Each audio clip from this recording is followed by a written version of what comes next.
Hi, welcome back to the Dammit Danii Podcast. Today I'm here with my great guest, Shay. Hi, thank you, Danny. Thanks for having me. It's great to have you back. It's been a while. Yeah, it has. Welcome back to Pittsburgh. I know, it's been awesome in LA. I just love it there. All the people and, the crowds and the traffic. It's fantastic. The traffic's fantastic? No. No. Ew. Oh my God. What are you guys doing? Who are you? We're recording the what do you mean? podcast. What do you mean, who am I? I'm Dammit Danii. Dammit Danii is blonde, and I would know because she's me. I'm in your wedding. Really? You No. made me buy a dress for your wedding. You're going to take credit for my dress? Laura does not carry her size. Wow.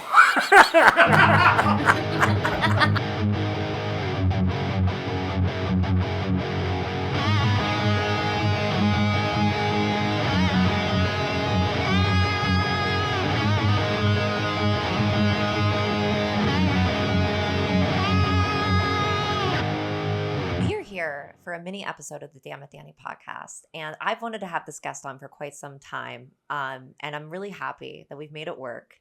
After a year, it's been too long since I've seen him last. Ryan Zombek, a.k.a. Danii 2.0. Thank you so much for being here.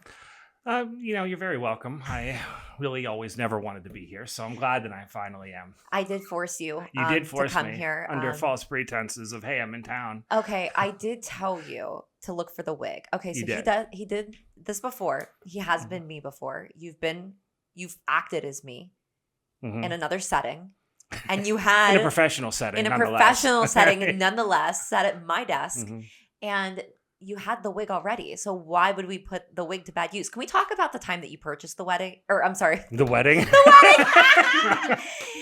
Can you talk to us about the day that you purchased the wig? Can you take us down memory lane? Memory lane for a time that I think we both vowed to forget. We did, but we're going to talk about it on a podcast. We were on a business trip with an unknown company, and we'll say Sears Hardware.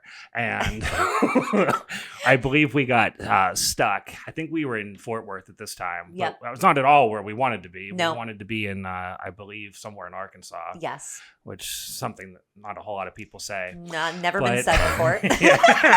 And I think we were on our third plane cancellation. So I think this was going on 5 a.m. or something.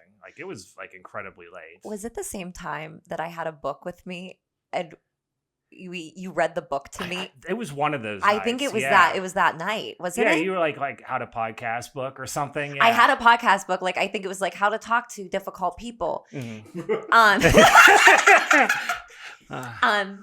Case in point. And you read it aloud to all the passengers. Well, let's back up here. What had happened to us is we went to the bar before. We were supposed to get our food. It never came. They served us 3.5 fried pickles each. That's right. And they were supposed to give us these, we ordered this bourbon beer. Oh, that's right. And it was supposed to be 4 ounces a piece. Yes. But they gave us 22 ounces. So we had 4 of them each, and we didn't have any idea. So we were just totally off our ass. We were, yes. And then we got on a plane that never took off. Nope, it did not. And then, you showed me your book. And at some point, I thought it would be prudent to read it to you. I think in your because voice. I can't read. Because you can't read. Because That's I can't right. read. There was a big word on page 2. It was. And you helped me sound it out. We did it together.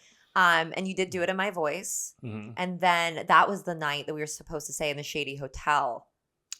Yeah, the hotel that you freaked out about. I did. I freaked the fuck out. Mm-hmm. I can't be somewhere where I'm not comfortable. That place was disgusting. It was adequate. It was not adequate. I feel like all of your viewers would be willing to stay there, but it was an extended prima donna stay. over here. No, listen. If I'm gonna stay somewhere, I need to be comfortable, lifting the sheets up. There's no way those sheets were washed within the last millennium. I mean, my water did not work. Your water worked. It did not work. Because you called me to turn it on, and I used the handle, and it came on immediately. Lies. I slept in my outfit. But anyway. We didn't sleep. It was 5 in the morning, and then the plane, we had to get up and go. That's right. We didn't sleep. Yeah. Oh, because we went to another bar. Yeah, because the hotel bar was closed at ours. So we went to a nicer hotel that you wanted to stay at. I did. I think I tried they were to. booked. Yeah. I tried to, get you to book a room there. Yeah. And they were like, sorry, we're booked, which I'm sure they were not, but they had dealt with us for like 3-4 hours, totally blasted. They're like, enough. No. Your money's no good here. And it was coming up on Halloween. And we were supposed to be back in town right. before Halloween. We were. And spoilers, we got set back even further and missed Halloween. And at some point, we decided on ordering a wig so I could go Halloween as you to the office. We thought it was so funny. It seemed funny at 5 a.m. at a Hilton. Yeah. Yeah, it did. And anyway, I completely forgot I ordered that wig until it showed up in my front door. And I remember we were like comparing it to like make sure, because I'm like, wait, like the roots have to match. Right. Like it has to be exactly correct, or this just isn't going to work. Like you have to be in character. So I bamboozled you into coming here tonight to be me. And, you know, we greatly appreciate that from you. Thank you. How did you get into character? Well, you know, I've been a long-suffering friend of yours for a few years now, and there was a lot of things I wanted to get off my chest. Okay. And, you know, this was the only way to like bully you without seeming like a bully. That's fair. No, I mean, I think it was probably the first 15 takes that I really fucked up that eventually just got in all seriousness. But like, how did you embody, like, what was the process like to get into character to be me? Oh, so like about 3 days ago, a hero of mine, Daniel Day-Lewis, I don't know if you've seen him, he play Lincoln. You know, he was very method. So I decided 3 days ago that I'd start living my life as you. Oh. Yeah. So it's actually kind of hard for me to step back and find myself again. Oh, I remember Mama Sue saying that there was a strange man with a wig on her couch. Well, when I saw her, she didn't say anything like strange. Okay. You know, I think that's an adjective maybe you threw in there. I think we got on very well. I believe you're not allowed within 350 like miles of Altoona, Pennsylvania. Well, you know, rules are meant to be broken, and I believe the statute of limitations on that has run out, and I think you're aware of that. It's been like a day. Well, I mean, you don't need to tell the internet that.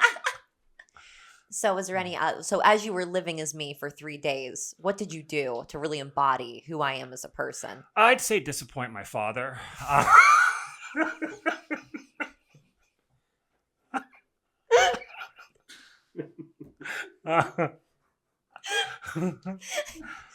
You know what? You know, Steve and I went to a metal show the other night. Okay. That was a confusing experience. Okay. Probably got hit on more than normal. Mm-hmm. So that was kind of cool. Yeah. You understand how hard it is to be me. Sure. What else did you do as me? I took a road trip. Went to Ohio. Saw another metal show, and you know, once again. I don't go to metal shows. Yes, you do. I guess I do. You're yeah. right. You're right. I know. I do go to metal shows. Mm-hmm. Yeah, you've gone to some pretty hardcore ones. I believe you're a Cannibal Corpse fan now. I am a Cannibal Corpse fan. Yes. Yeah, I really appreciate the song "I Come Blood." Yeah, that is a good one. It is good. good. Is very good. It is very good. It's very tasteful, very artistic. Yeah, lyrically, it's one of their commercial peaks, I believe. You know, creatively, absolutely. artistically. Yeah.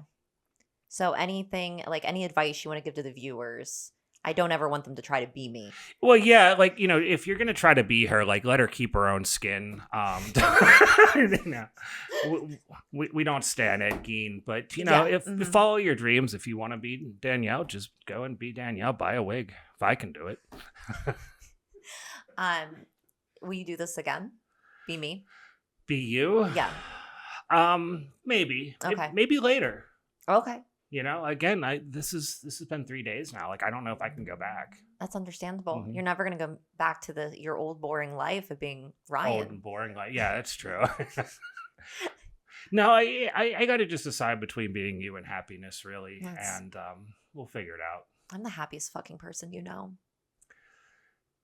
Are you? Do we need to have a different kind of podcast now? Any last parting words? Anything you want to say to the listeners, the viewers?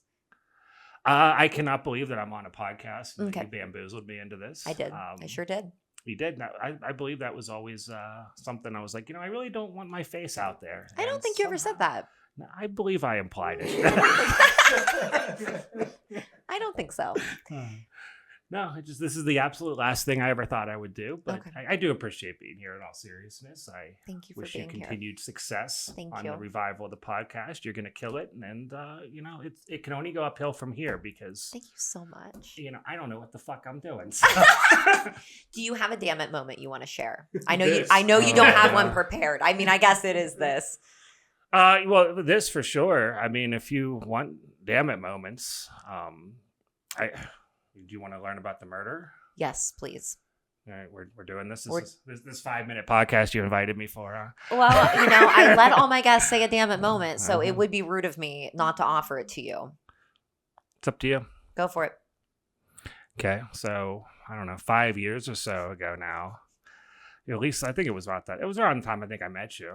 I was like, hey, you ever have a murder in your front yard? I do remember you saying that. And I'm like, what the fuck is wrong with this guy? Mm-hmm. Yeah, it was. I learned what was. Go ahead. Yeah, well, that wasn't even actually the first one. No, you're right. I remember. But yeah, I remember waking up on the night before Father's Day. Mm-hmm. It was going on midnight or so, and I just hear this guy just screaming, fuck, shit, and throwing up. And so naturally, I'm like, why does this always happen to me? Okay, so that's a fair question to ask. I get up and I go out to my balcony and I'll see what this hillbilly getting drunk is all about. Mm-hmm. And I must have just kind of looked and then kind of looked over it because he was bleeding out basically right in front of me, but somehow I didn't see it. And I go back to bed and I still can't sleep because this guy is inconveniencing me. And I still don't know that there's a victim out there. Okay. To be clear, I would have helped him. Wait. So is there a dead person? No, I mean, he's still technically alive at this point. You didn't see him? No, I went out to look. It was pitch black and I couldn't find him. Okay. And to maybe make this make a little bit more sense is I was having... I later found out it was kids, but there was what we believed was a homeless person drinking under my balcony because I was finding all these beer bottles and stuff. So I kind of actually thought I was doing him a kindness because I was like, well, this guy's life sucks. He's living under my balcony. I'm not going to call the police on him right now. I'll deal with this in the morning, kick him out then. So it was easy to me to believe that whoever's been leaving these beer bottles under my porch is the guy that's throwing up and swearing. Okay, that's fair. So... the furthest thing from my mind was this guy's bleeding out. So naturally, what I go and do is I'm like, I'm going to turn the AC on loud so I don't have to listen to this shit. So I go and I turn the AC on. Okay. And I'm like, finally, some peace and quiet. And I sleep so soundly. Just, amazing sleep. And I wake up in the morning and I open my curtains and I see... this police tape, and somehow I didn't see any blood or anything. And I first thought, I go oh my God, thank God I didn't park in front of the house. I parked further down because that goddamn drunk was out there smashing up cars or something. And I'm like, man, it's Father's Day. I want to get out of here, but I can't because these cops are investigating these smashed up cars. Again, just balls deep in this woe is me shit. Is this a kid show? It is actually a kid show. Let me know when you start recording. Okay. So I'm totally this is the worst. Poor me. And after a while, I get a knock at the door. Okay. And it's a detective. And he's like, hey, do you know, I'll change his name. He's like, do you know Joe? And I was like, I don't know. There's a guy who lives underneath me named Joe. I don't really know him that well. And he's like, you never ran into him? And I was like, well, the girl I was dating at the time knew him because she would smoke out on the porch, which was another kind of interesting endeavor, is that normally she would have went out in the middle of the night for a smoke, but she wasn't there because it was Father's Day. So this poor guy, really so I was like, I can ask her, but I don't really know him. And he's just, writing down all these questions and, he's just being real, weird with me. And I'm like, this is a lot for some smashed up cars or something. Yeah. And I'm kind of getting a little defensive, come on, I didn't smash up any cars. Just let me go with my day. And finally I'm like, he's like, well, you're going to be like around for a while. Like you're not going out of town or anything. And I was like, well, I'm just going to go to my dad's. I'm like, again, this is so strange. And Yeah. finally he's like, all right, well, like, so you'll be around if I have any more questions. And I was like, yeah, sure. And he goes, well, by the way, like, did you hear anything weird last night? And I go into like, the comedy routine. I'm like, oh, I'll tell you what I heard last night. You're never going to believe this. There was this guy out there. He's swearing, he's puking. I couldn't get any sleep. You believe that? I got to be up for Father's Day. And he's scribbling down. Finally, I'm like, can I ask what this is about? And he goes, yeah, that guy, Jeff. And I was like, yeah, what about him? And he goes, Joe. Somebody beat him. I don't remember what his name was. I told you I was changing it. He's like, yeah, someone beat him to death in your front yard last night. What? Yeah. And so all that I had heard was like moments after. Yeah. But yeah, this poor guy, he really had it out for him. He what ended up is that I probably was a suspect. The neighbors certainly acted like it. I had a guy who I was taking walks around at night, and because it was like amazing, because it was like everybody's like, oh, there's some psycho on the loose. So I was like, I got the whole neighborhood to myself. So, I go out naturally, one would think that. Yeah, and everybody was like so scared to go out, and I was like, no, I think this was like a crime of passion. Like I don't think there's some like iron knuckle wielding psycho out there going to jump out and get me. So I'm like, yeah, I'm gonna get my walks in around 7:30 dusk. This is perfect. So I run into this guy who, well, we'll save that surprise for later. But this guy, every time I go around the block, he stops me. He's like, hey, are you the guy who like heard it? I was like, yeah. And I was like, oh, great. We got some town gumshoe here. And so every time I come around, he starts asking me more and more questions. And eventually he finds the guy's cousin. And he's like, hey, that's the guy who heard him die and didn't do anything. So I got so I actually had to like face this guy and be like, yo, like I'm really sorry, like I actually looked like, and he's all like messed up, and I couldn't believe it because like I come around and instead of this other guy, he was a smaller Greek guy, so we'll just call him Greek guy. I don't think he gave me his name. But then the cousin, he's like, hey, are you Ryan? And I was like, yeah. He was, I wanted to know about like the night you heard my cousin dying. And I'm like, oh my God. So I got to like apologize to this guy. He starts crying. I'm like, this is the worst. So I do that. And I did feel horrible about it. But after that, I start doing another round. And then the Greek guy starts following me in his Escalade. He's just like following me as I'm walking. Like Michael Myers in like the original. Okay. So like finally I'm like, I gotta like confront this guy. Like I don't want to like fight him or anything, but like I gotta like punk this guy out or something. Like this guy is like twice my age. Like he's like 5'6". Like I can't just like let this go on. Right. So I'm like walking towards this guy's Escalade, and some fucked up part of my brain's like, okay, you got to make him laugh while you do this. So I'm like, what's a reference he'll understand? So I go up to the side of his car and I just grab it. And I was like, all right, what the fuck, Matlock? Because in my head, I'm like, oh, he'll appreciate the Matlock name drop. Anyway, long story short, he was an undercover cop.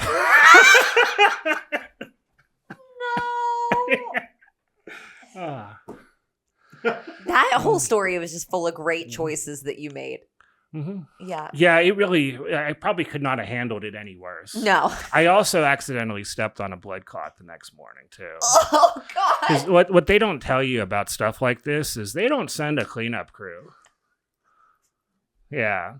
We were lucky enough that the fire department came with the hose and they did like a quick, like, all right, I swear to God, you can look this up. Like if something like that happens, like if I'm like fucking around one day and decide to blow my brains out in your apartment, they're not cleaning me. Like that's on you. That's so I was kind of lucky that this was outside. Yeah. Yeah. All right. Well, it's over now. I just want to remind you asked. I did. I asked for that story. I think that's the darkest one to date. We did have some dark ones yesterday, but this definitely is the cherry on the cake. So thank you Oh, you're quite welcome. for sharing that. We learned about crime scene cleanup crews. Maybe don't turn your air conditioner on when, someone might be hurt. Or do. It's quite relaxing. And we're going to keep a very safe distance away from each other. Thank you so much. Perfect. Thank you so much for being here. Well, thank you for having me. Thank you so much for being me as well. Danii 2.0. Yeah. I'd say anytime, but I'm never doing that again. Oh, you will. We'll see. You will. I'm going to talk to my agent. You will. Have a good night, guys. That's all right. That's it. I don't know what else to say.